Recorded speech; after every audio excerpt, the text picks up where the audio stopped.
नमस्कार विद्यार्थी मित्रांनो, शिक्षक भरती पवित्र पोर्टलला नोंदणी सगळ्या संस्थांची आतापर्यंत चालू होते. त्याला लास्ट लिमिट होतं 20 जुलै पर्यंत आणि आता 20 जुलै डेट संपलेली आहे. सो अजून पवित्र पोर्टलवरती असं काही अपडेट आलेलं नाहीये. याचा अर्थ पुढे आता ही डेट एक्सटेंड झालेली नाही, म्हणजेच मुदत वाढ मिळालेली नाही. सो आता प्रश्न असा आहे पुढचा मग, की मुदत वाढ जर मिळाली नाही तर टोटल आतापर्यंत जागा किती अपलोड झाल्या असाव्यात आणि आता विद्यार्थ्यांना पुढील प्रोसेस काय आणि कधीपासून स्टार्ट होऊ शकते.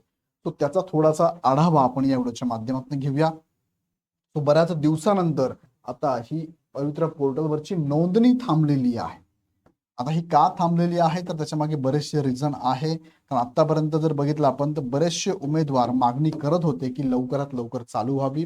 काल परवा एक व्हिडिओ मी घेतला होता की शिक्षण मंत्र्यांनी सांगितल्याप्रमाणे जूनमध्ये शिक्षक इथे अपॉइंट करायचे होते, पण ते झालेलं नाहीये. त्याला बऱ्याचशा गोष्टी कारणीभूत आहेत. त्याच्यामध्ये मुख्य म्हणजे शिक्षण विभागाचं नियोजनच नाहीये. त्यानंतर हे सगळं बघता विद्यार्थ्यांना शिक्षक नसल्यामुळे कितीतरी जागा म्हणजे जवळपास 25-30 हजार जागा आत्ताच्या घडीला रिक्त आहेतच. ओके, जो आकडा आपल्यापर्यंत पोहोचलाय 30,000पर्यंत जागा रिक्त आहेतच. आणि त्याच्यानंतरही आता काही शाळांना शिक्षक नसल्यामुळे कंत्राटी पद्धतीने सेवानिवृत्त शिक्षकांची भरती पण केली जाते. म्हणजे किती बोगस कार्यक्रम चालू आहे ह्या लक्षात घ्या. तो आता तरी ऍटलिस्ट ठीक आहे, पुढील प्रोसेस लवकर होईल अशी अपेक्षा. पण काय होऊ शकतं, कसं होऊ शकतं, थोडक्यात आपण या व्हिडिओच्या माध्यमातून बघूया. बघा, लास्ट जे अपडेट त्यांनी दिलं होतं त्यामध्ये सांगितलं होतं की 20 जुलै 2026 पर्यंत आम्ही पवित्र पोर्टलला संस्थांना नोंदणीसाठी हे पवित्र पोर्टल ओपन ठेवत आहोत किंवा डेट देत आहोत.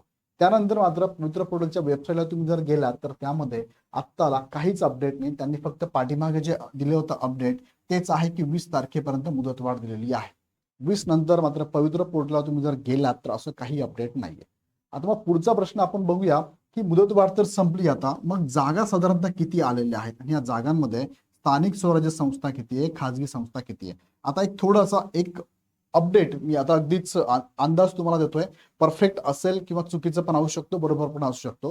पण साधारणतः जागा जर बघितल्या तर आतापर्यंत 25,000च्या आसपास ही अपडेट आलेली आहे की 25,000च्या आसपास जागा इथे उपलब्ध झालेल्या आहे.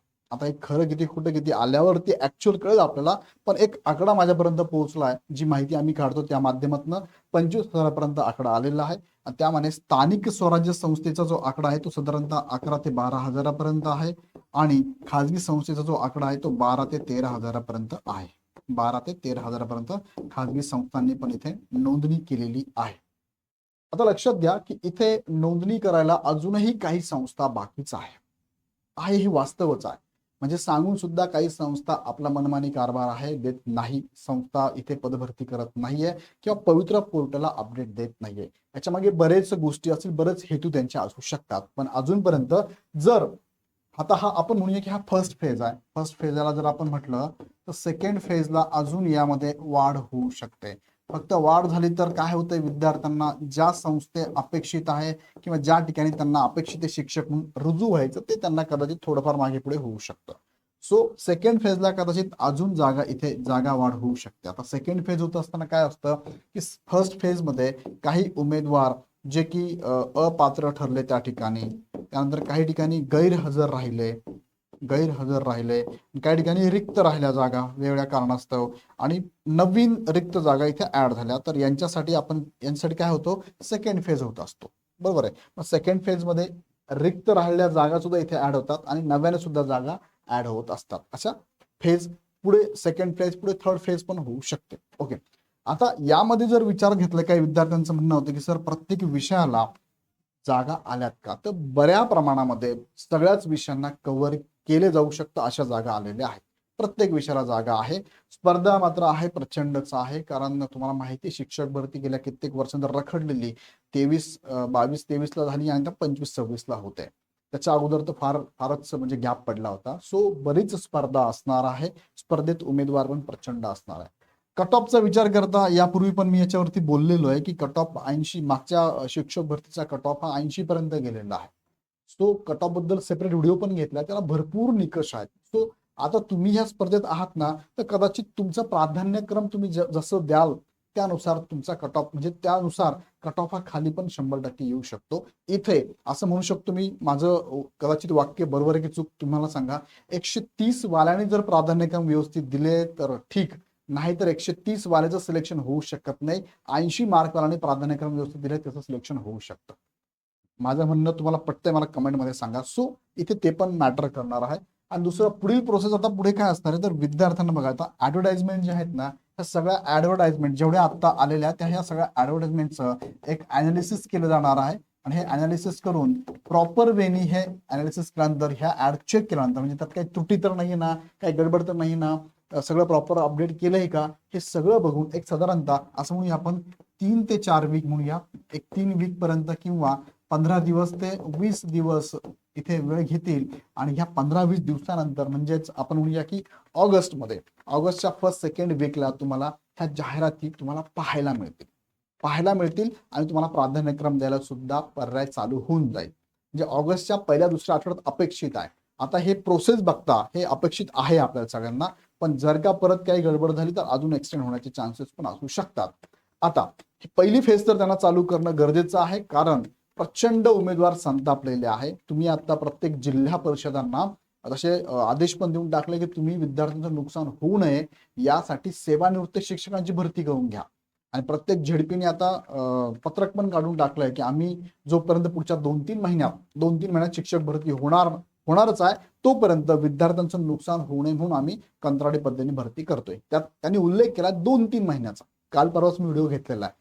सो 2-3 महिन्यात म्हणजे ऑगस्टमध्ये ही भरती प्रोसेस चालू होऊन जाईल.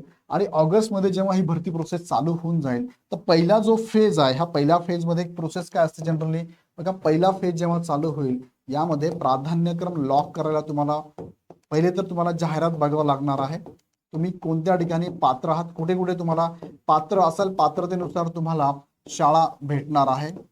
खाजगी असेल पहिले तुम्हाला काय शाळा भेटणार आहे, मग तुम्हाला प्राधान्यक्रम द्यायचे आहे. आणि प्राधान्यक्रम दिल्यानंतर पहिल्यांदा तुमचं विदाऊट इंटरव्ह्यू असणार आहे, विदाऊट इंटरव्ह्यू. आणि दुसरा असेल तो विथ इंटरव्ह्यू. यानुसार तुमचं इथे सिलेक्शन झाल्यानंतर तुम्हाला इथे डॉक्युमेंट व्हेरिफिकेशन असेल आणि मग तुमचं काय असेल नियुक्ती असणार आहे. आणि मग ह्या प्रोसेसमधनं ज्या जागा रिक्त राहतील त्या सेकंड फेजला जातील.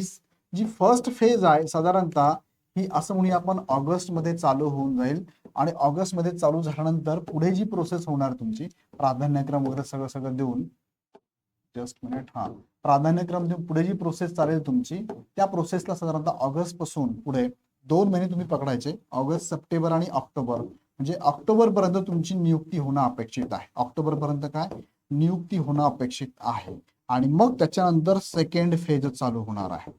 म्हणजे शिक्षण विभागाचा स्पीड बघता, त्यांचा गिअर जो आहे टाकलेला गिअर बघता हा वेळ लागणं अपेक्षित आहे. पण त्यांनी जर स्पीड बदलला, थोडा स्पीड जास्त घेतला तर ऑगस्ट आणि सप्टेंबरमध्ये पण तुमची नियुक्ती होऊ शकते. सप्टेंबरमध्ये लगेच सेकंड फेज पण चालू होऊ शकते. हे शक्यतेवर बोलतोय. सो पुढच्या प्रोसेससाठी तुम्ही रेडी राहा. पुढची प्रोसेस लवकरच समोर येईल. म्हणजे ऑगस्टच्या काही दिवसात पहिल्या आठवड्यामध्ये शक्यतो अपेक्षित आहे की तुम्हाला इथे ऍड दिसून प्राधान्यक्रम द्यायला सुरुवात होऊन जाईल. सो अशी अपडेट आतापर्यंत आहे. 25,000च्या आसपास जागा तुम्हाला या जाहिरातीमध्ये बघायला मिळू शकतात. सो आता ठीक आहे, लेट झालेलं आहे, देर आहे दुरुस्त आहे, काही हरकत नाहीये. तुम्ही तयारीत राहा आणि तयारी लागा. यासाठी आम्ही तुम्हाला सगळं युट्यूबवरती सगळं मार्गदर्शन करत आहोत.